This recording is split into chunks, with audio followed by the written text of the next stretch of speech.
할렐루야. 예, 우리 오늘 어린이 주일이에요.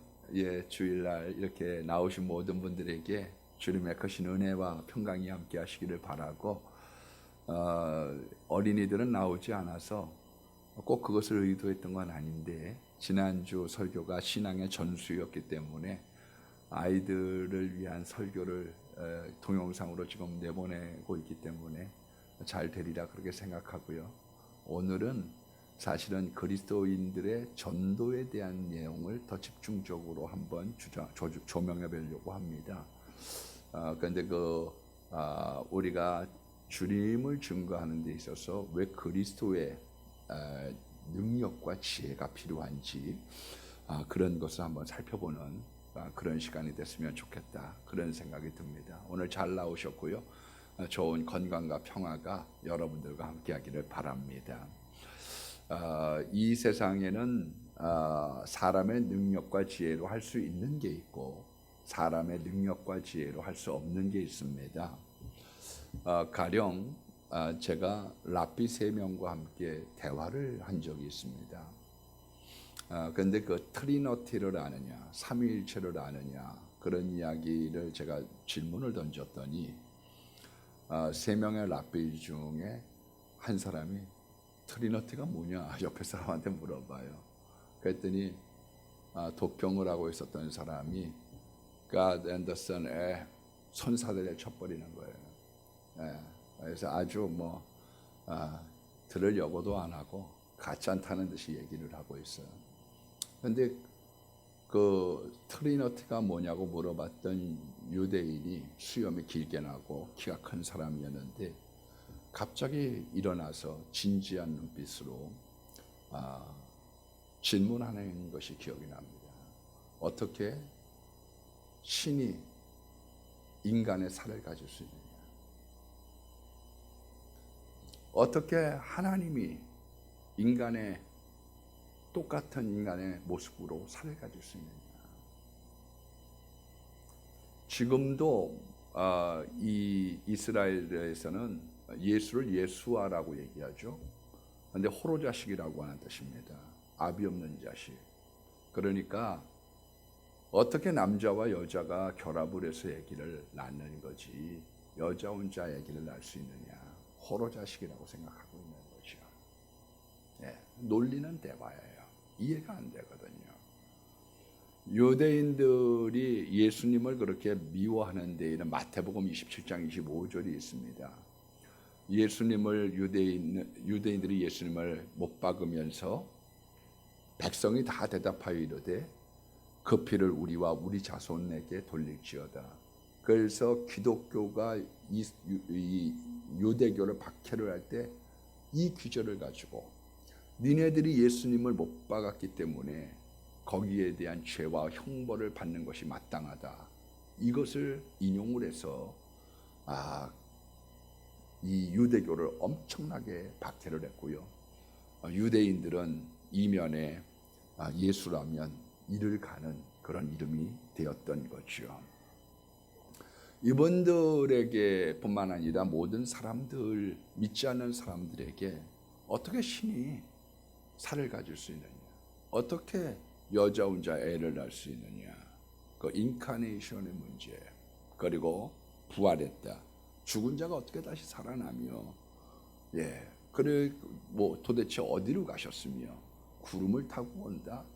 그 참 믿기 어려운 이야기지요.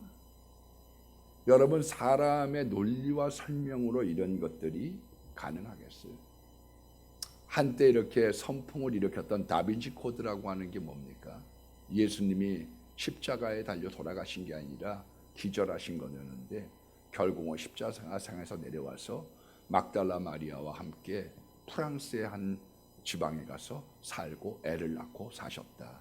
그건 소설 같은 이야기들을 썼던 것이 많은 사람들, 믿지 않는 사람들에게 공감을 얻게 된 것 아닙니까?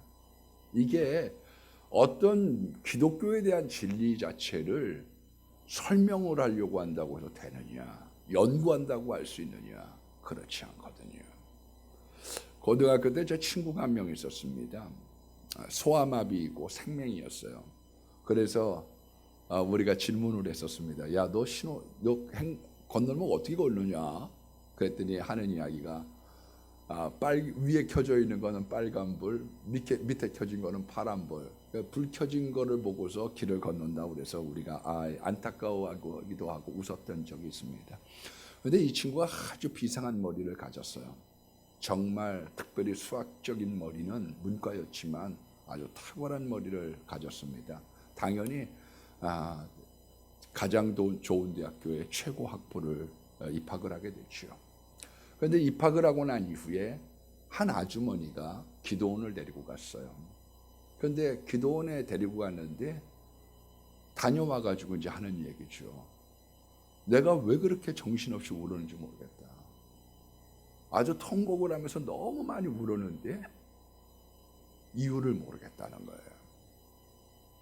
제가 부목사 때 또 어떤 교인이 이 과학 쪽에 종사하는 분입니다. 친구 따라 총동원 전도주일에 나오라고 그러니까 몇 번 나왔는데 어느 날 자기가 기도 시간에 눈물이 쏟아지면서 이거였구나, 뭔가 있구나, 그렇게 자기가 알았다는 거죠. 여러분, 성령님의 1차적인 사역이 뭐냐 하면 우리의 마음의 문을 열어주는 거예요. 마음에 와서 닿는 겁니다.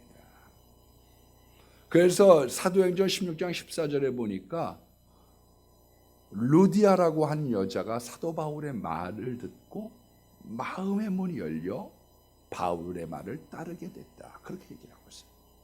마음의 문이 열렸어요. 마음에 와서 닿기 시작한 거예요. 그래서 우리가 성경을 이야기하고 말씀을 증거할 때 사람의 마음의 문이 열리고, 그리고 그 마음의 문이 열리고 난 이후에 진리의 성령이 우리들로 하여금 더 예수를 깊이 알도록 자꾸 인도해 가고 있는 거죠. 예수님에 대한 궁금함이 있고 예수님에 대한 알고 싶은 마음이 있는 거예요. 맨 처음에 열렸던 마음의 문과 그 이후에 있는 진리의 성령의 진리를 더 알고 싶은, 예수님을 더 알고 싶은 소욕으로 우리를 인도하고 있는 거죠. 이게 도대체 뭘까?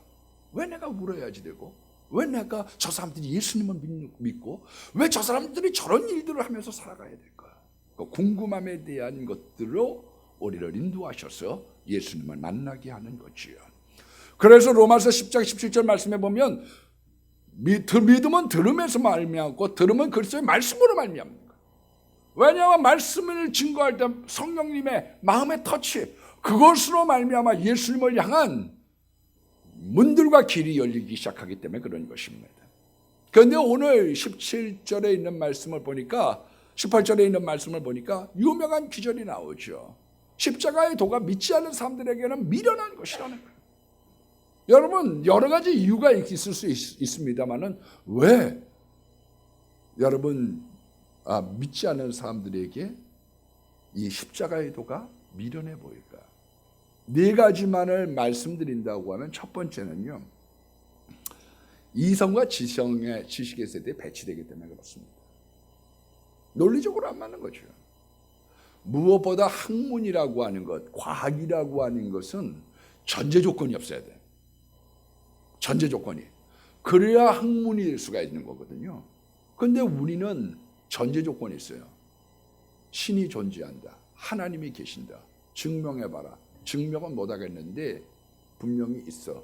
이러니까 대화가 안 되는 거죠. 왜냐하면 학문을 하려고 하면 전제가 없어야 된다는 것을 기초로 해야지 되는데 그게 세상의 학문과 논리와 맞아떨어지지 않는 겁니다. 두 번째로는 성경은 이 세대를 본받지 말라고 가르치는 거예요. 세상과 교회의 생활의 양식은 굉장히 다릅니다. 여러분, 왜 순교를 합니까? 한마디로 거짓말을 한번 못했기 때문에 순교하는 거예요. 세상 사람들이 볼 때 아이고 참, 이 멍청아, 네가 그냥 딴 사람들처럼 네, 안 믿겠습니다. 그리고 뒤돌아서서 예수 믿으면 되는 거지. 그걸 뭘 안 믿겠다고 그렇게 얘기를 해가지고 죽어. 미련해 보이는 거예요. 이슬람은 따끼야라고 하는 교리가 있어서 위급할 때는 거짓말해도 된다고 가르칩니다. 위급해. 그런 거짓말. 나 이슬람 아니에요. 나 알라 몰라요. 그래도 되는 거예요. 왜? 그걸 그렇게 거짓말을 된다고 가르치는 거예요. 여러분, 신천지도 거짓말을 용인을 합니다. 그래서 모략이라고 하는 단어, 전도에 모략이 필요하다는 거죠. 그 모략이라고 하는 것은 원래 카운슬링이야. 카운슬. 상담을 해주는 거거든요. 그런데 이게 거짓말하는 거라고 가르쳐서 성경의 잘못된 오역으로 말미암아 사람들에게 접근을 한 거죠. 그래서 거짓말이 알을 까가지고요, 거미줄이 되기 시작하는 거예요. 그래서 그 근처에 가면 털커덕 거미줄에 걸려드는 거죠. 왜 자꾸 와서 들으라고 얘기하느냐? 거짓말로 만들어 놓은 이 거미줄 안에 털커덕. 여러분, 공산주의도 그렇지 않습니까? 결과가 선이면 과정이 폭력이든 거짓말이든 상관없다는 거거든요. 기독교는 어떠냐? 동기가 올바라야 돼. 과정이 올바라야 돼. 과정에 선해야 돼. 그걸 얘기하는데 공산주의는 그러지 않습니다. 왜 공산주의에 거짓말이 많을 수밖에 없느냐? 여러분, 이 세상에는 왜 거짓말이 많을 수밖에 없느냐? 성경의 프리즘, 성경의 잣대를 가지고 세상에 있는 말들을 걸러내야지 되거든요. 가령 우리나라 사람들은 속담을 이렇게 얘기를 합니다. 속담이 된 거는 상당히 일리가 있고 그 사회에 통용이 됐기 때문에 속담이 된 거 아니에요? 그 가령 뭐로 가도 서울만 가면 된다. 그 이야기가 뭐예요? 네가 수단 방법 가리지 말고 목적을 이루면 되는 거야. 내용이 그런 거 아니에요. 개처럼 벌어서 정신적으로 쏘라. 네가 버는데 무슨 수단이 있고 방법이 있어. 악착같이 멀부내는 거지. 그리고 떵떵거리고 살아. 그게 세상이 가르쳐주는 속담이에요. 그러니까 사람들이 그 속담을 어려서부터 듣고 크면 어떤 현상이 나타나냐? 수단과 방법 안 가리고 돈 벌죠. 우리가 목표라고 하는 것이 있으면 거기에 대해서 수단 방법 안 가리죠. 왜? 그것이 우리들 마음 가운데 속담으로 자리 잡았기 때문에 그런 거죠. 그러나 예레미야에서 17장 11절 말씀에 보면 불의로 치부하는 자는 낳지 아니한 알을 품은 것 같아서 그의 중년에 그것이 떠나겠고 마침내 어리석은 자가 되리라. 성경은 뭐라고 얘기하고 있느냐? 수단과 방법 가리지 않고 돈 모으면 그게 중년에 다 날아갈 뿐만 아니라 나중엔 그것 때문에 네가 고통받아. 그 불법으로 모은 돈 때문에 그건 축복이 아니야. 그렇게 얘기하고 있는 거거든요. 그러니까 세상과 상치될 수밖에 없는 거죠. 잠언서 20장 17절 말씀에도 보면 속이고 취한 음식물은 사람의 입에 좋은 듯하나 후에는 그의 입에 모래가 가득한 거예요. 야, 이거 이렇게 해가지고 하니까 이게 맛있네. 아유, 이렇게 먹으니까 이게 아주 구수하네. 근데 그것이 나중엔 입에 모래가 된다고 얘기하는 거예요. 그래서 세상에 있는 방식과 기독교의 방식은 굉장히 다르거든요. 속담이 다 틀린 것 아닙니다. 자기 꾀에 자기가 빠져넘어간다. 여러분, 전도서 10장 8절의 말씀에 보면 함정을 빠진 자는 거기에 빠질 것이요. 일치되는 게 있어요. 왜 함정에 빠지느냐? 자기가 자기의 덫을 놓는 거죠. 어떤 목사님이 장기금식을 했다고 합니다. 하나님의 음성을 딱 하나 들었대요. 네가 네 함정을 파서 거기에 빠졌다. 그래서 이 문제를 놓고 기도를 했습니다. 그랬더니 내가 인간적인 방법으로 목회했구나. 내가 하나님의 말씀보다는 세상 사람들의 방식으로 이것을 운영해 갔구나. 그 회개가 생겼다는 것이지요. 여러분, 우리가 볼 때는 이것이 맞는 것 같지만 성경이 얘기하고 있는 건 우리의 생각과 다르거든요. 그러니까 마귀는 코앞에 있는 것을 가지고 미끼 삼아가지고 그것을 지옥으로 끌고 가는데, 그러니까 안 믿는 사람들이 볼 때는 아이고 바보야, 그건 이렇게 해야지 되는 거야. 장사를 할 때는 이렇게 해야지 되는 거야. 그렇게 얘기하는 거고, 믿는 사람들의 방식은 다르기 때문에 맨 처음에 어렵고 더 많은 고난이 있고 뚫고 나가는 방법이 쉽지가 않은 거죠. 세 번째는 예수 믿는 사람들이 변변치 않기 때문에 그래요. 왜 안 믿는 사람들이 볼 때는 저렇게 쪼다같이 보이느냐? 맨 처음에 믿는 사람들이요, 그렇게 좋은 사람들이 많지라. 그래서 오늘 본문에도 20절에 보니까 지혜 있는 자가 어디 있냐? 선비가 어디 있냐? 이 세상에 변론하는 그런 변론가가 어디 있느냐? 그래서 우리 기독교가 들어갔던 맨 처음에 초기가요, 다 보잘것없는 사람들이 믿었습니다. 로마 시대 때를 로마를 뒤집었던 사람들이 인간 대접을 못 받았던 여자들이라든지 노예들이 예수님 믿어서 그 사람들이 나라를 뒤집은 거예요. 미국에 교회를 세워놨더니 흑인들이 와가지고 교회 와서 영가 부르고 앉아있는 거예요. 우리나라는 뭐 안 그래요? 우리나라도 마찬가지입니다. 과거에 기독교가 들어간 건 누구한테 들어갔냐? 기생, 광대, 포졸, 그리고 백정, 갓바치 이런 사람들에게 들어간 거죠. 그러니까 보니까 예수 믿는다는 것들은 뭐 보니까 뭐 맨 백정들이나 이런 시답지 않은 것들이 예수 믿고 앉아 있거든요. 여러분 제가 몇 번 말씀을 드렸던 그 박성춘 장로님, 백정 출신이죠.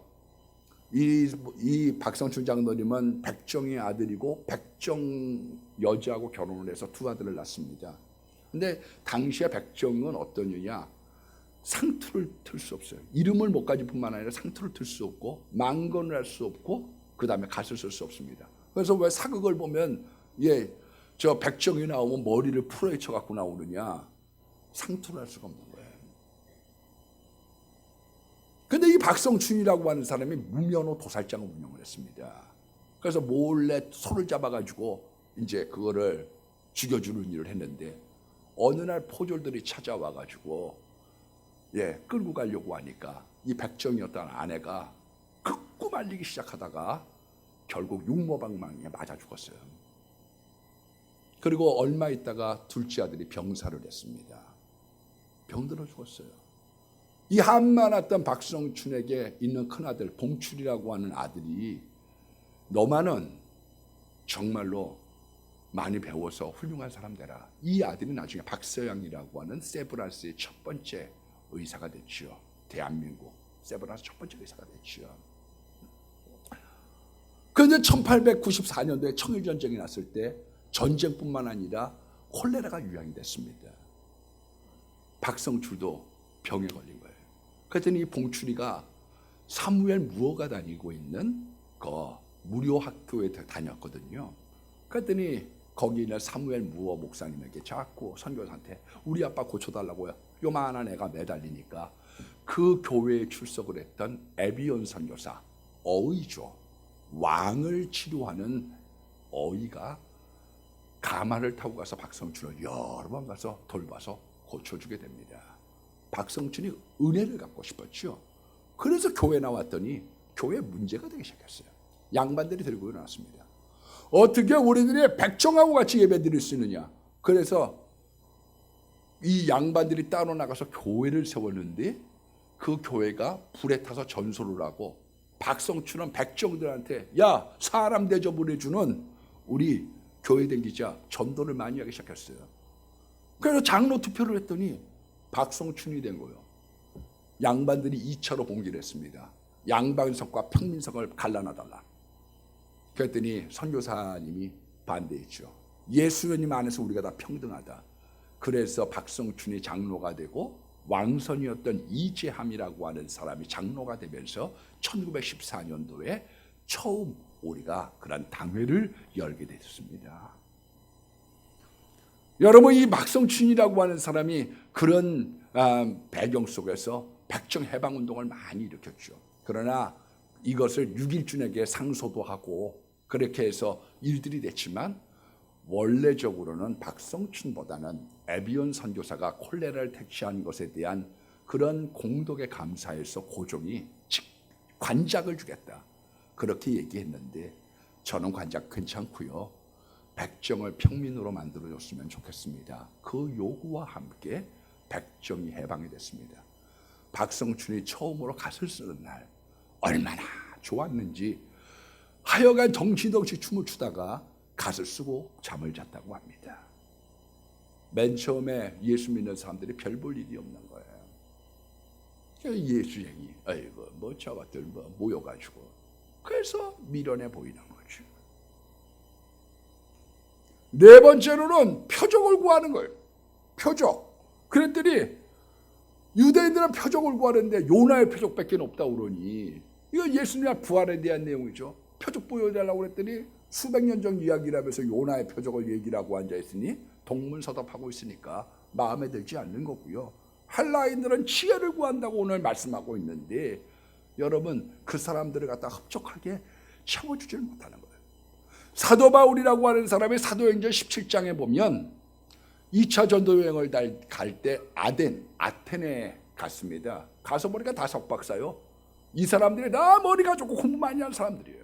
그래서 사도행전 17장 23절의 말씀에 보니까 가장 새로운 것을 보고 듣는 것 외로는 시간을 쓰지 않았다. 이 사람들이 얼마나 시간을 알뜰하게 썼느냐면 광장에 나와가지고 놀고 먹는 게 아니에요.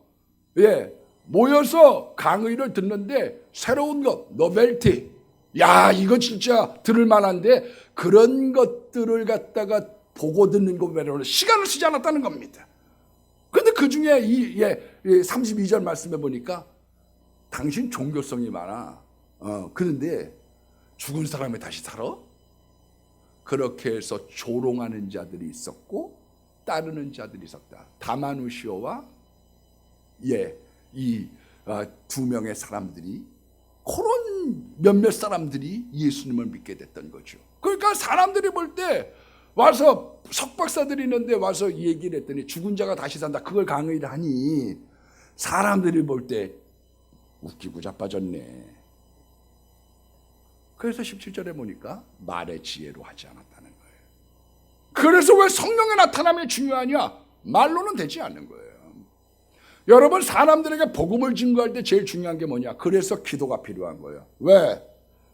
그 사람이 못 배워도 상관없어 때로는요. 예. 근데 기도를 하면 사람 입에서 능력이 나가기 시작하는 거죠. 세상 지식으로 가려고 하면 더 똑똑한 사람이 있거든요. 기도해야 능력이 나타나는 거예요.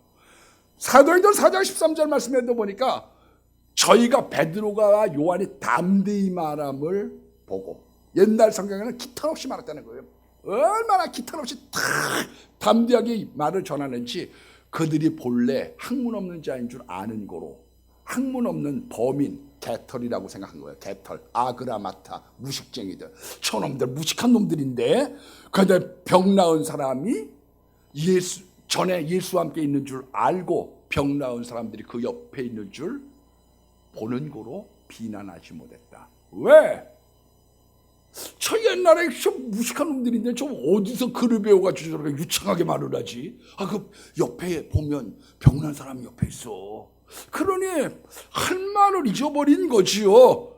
여러분 왜 복음을 증거할 때 기도가 필요하냐? 능력이 나가기 시작하거든요. 능력, 말의 능력, 손의 능력, 삶의 능력이 나가기 시작하는 거예요. 그래서 어떤 사람은 똑똑한 걸로 하려고 그래요. 똑똑한 걸로 한번 보면 더보다 더 똑똑한 사람들이 얼마나 많은데. 여러분 그래서 그리스도의 능력을 소지한다는 것 굉장히 중요한 것. 두 번째로는 뭐냐?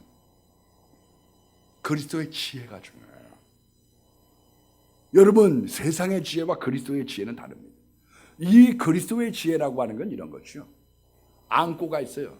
예수님의 십자가와 부활.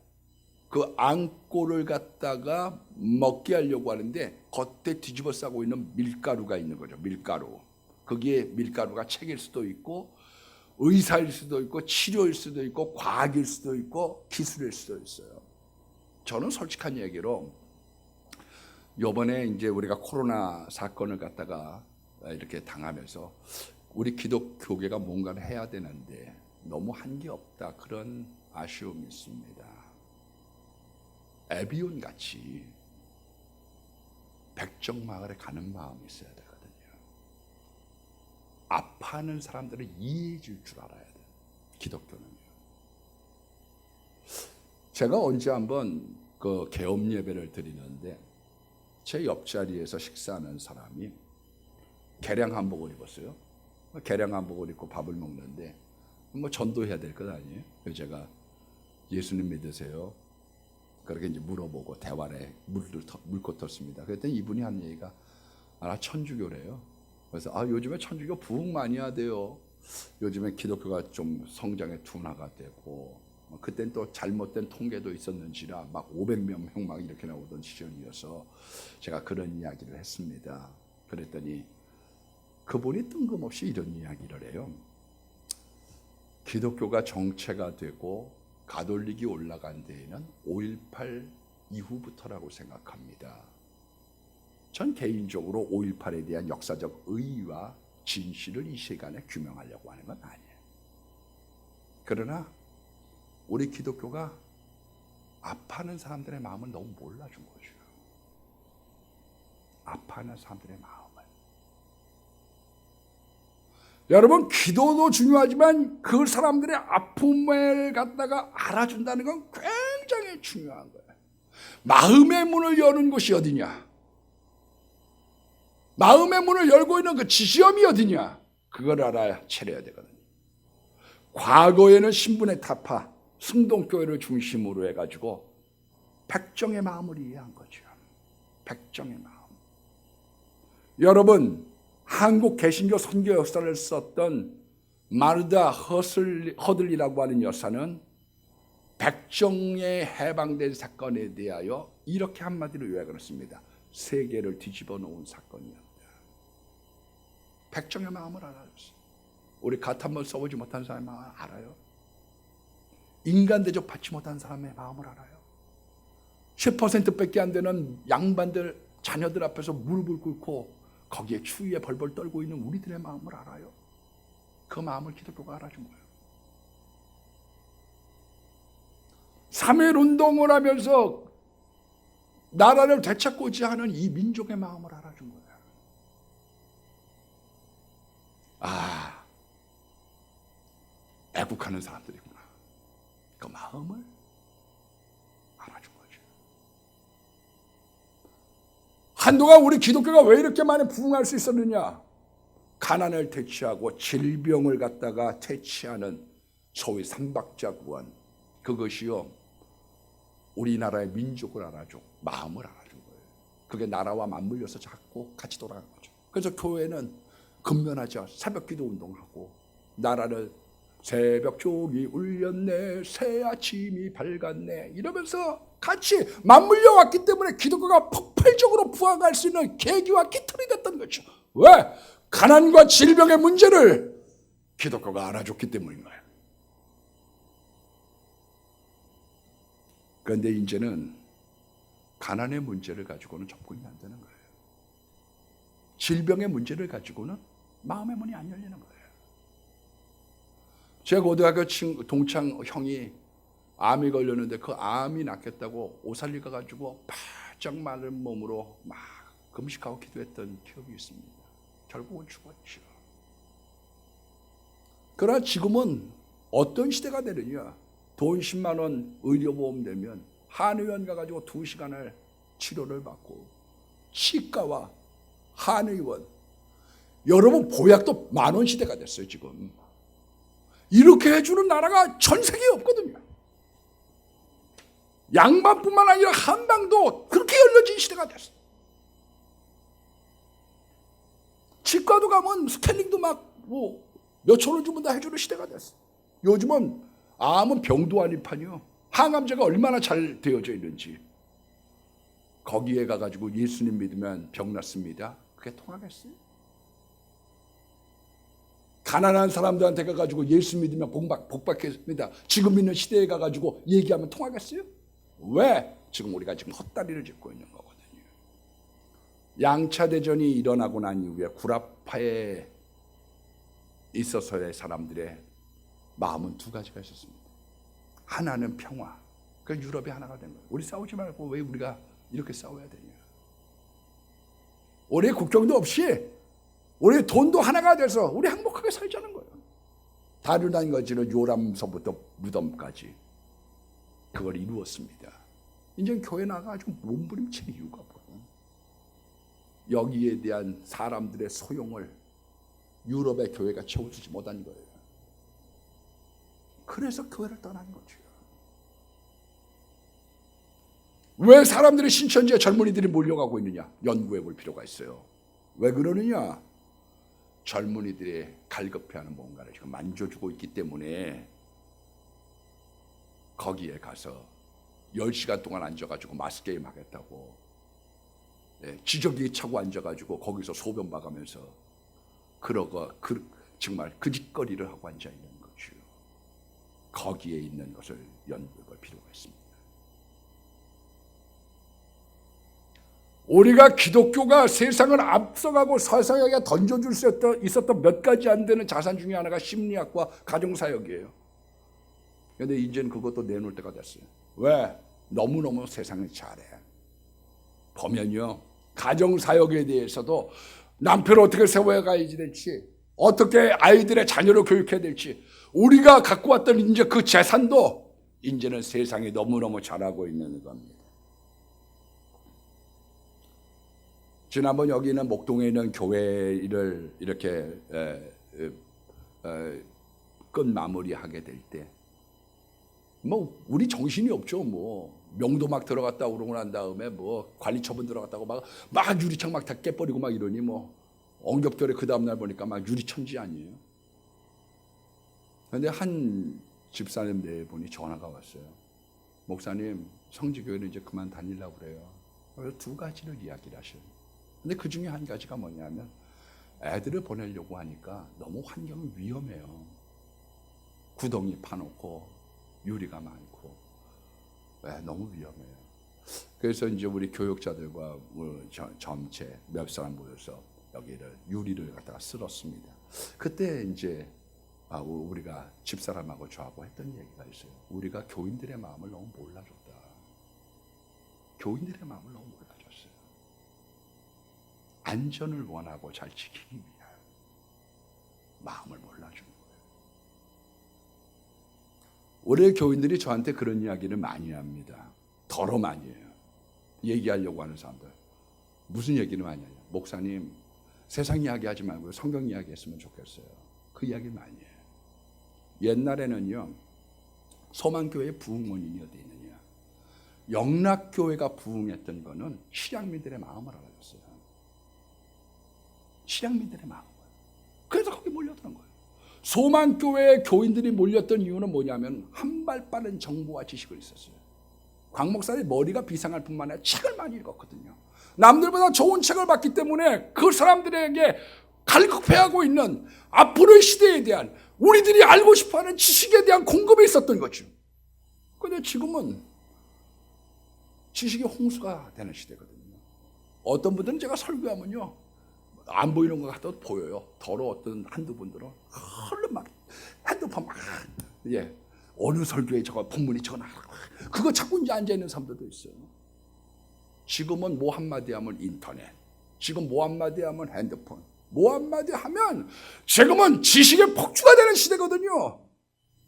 그러니까 그거보다 더 근본적으로 우리들이 갈급해하는 게 뭔 줄, 그거는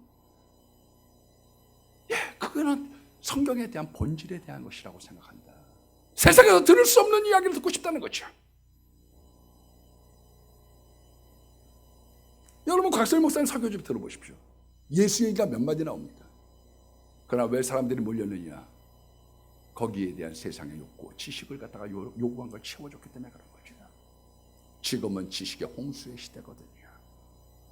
우리 어려서는요, 연필 2자루, 공책, 그리고 수박 화채와 자두 2개. 그걸 잊을 수가 없어요. 그거 먹으러 교회 온 걸. 제가 중고등학교 다닐 때에는 이혜리사가 제 중학교 1학년 때 사라예 본가에서 은메달 땄습니다. 교회에 탁구장이 있었거든. 탁구대가. 그 마음을 알아준 거죠. 교회에 여자들하고 대화를 할 수 있는 유일한 곳, 그게 교회였기 때문에 교회 왔어요. 어디 가서 여자하고 얘기해요. 연애당이라고 얘기하든 뭐라고 얘기하든 아이들이 필요로 하는 그것을 교회가 알아줬던 것이에요. 지금은 목사에 모이는데 뭐 점심 잘 대접하겠습니다. 그래봐야 20명밖에 안 모여. 왜? 지금 이 시대에 무슨 못 먹고 사는 일이 있어? 밥 먹으라고 나오라면 누가 나와? 안 모입니다. 그걸로는요. 왜냐? 사람들의 마음이 거기에 필요로 하고 있지 않은 거예요. 사람들은요, 배가 고픈 거예요. 옛날이나 지금이나 가난한 자의 복음이에요. 물질에 가난하냐, 심령이 가난하냐, 지식이 가난하냐, 거기를 채워주는 교회가 돼야 되거든요.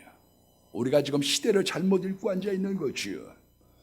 예수님의 십자가의 복음을 증거하기 위하여 우리들의 그리스도의 능력, 그 기도와 더불어 시대를 진단하고 그 사람들의 필요를 아는 데로 향하여 나아가야 되는데 지금 우리가 그것을 지금 놓치고 있는 거죠.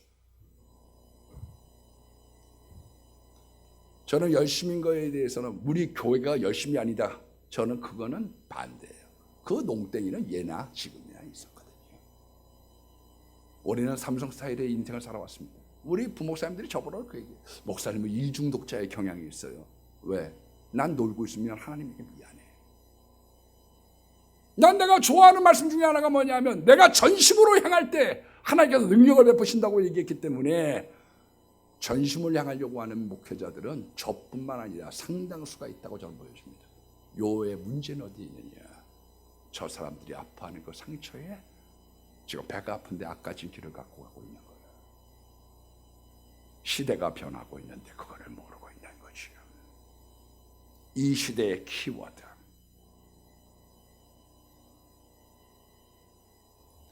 우리가 교회 지으면서 왜 키즈 카페를 하려고 합니까? 왜 주차장을 하려고 합니까? 차에 대한 편리도 있지만 우리의 마음을 알아주는 것이에요. 어떤 목사님한테 교회를 짓는데 아버지한테 그러대요. 아버지 농구대 하나 세워주세요. 그 교회가 청년들이 많은 교회니까. 얌마 농구대 하나 세워가지고 그 애들이 지금 수천 명인데 그거 갖고 어떻게 감당하려고 그래? 그렇게 얘기했더니 그게 아니에요. 농구대가 말을 해요. 우리들의 마음을 알아준다고. 우리들 마음을 알아준다고 얘기를 하는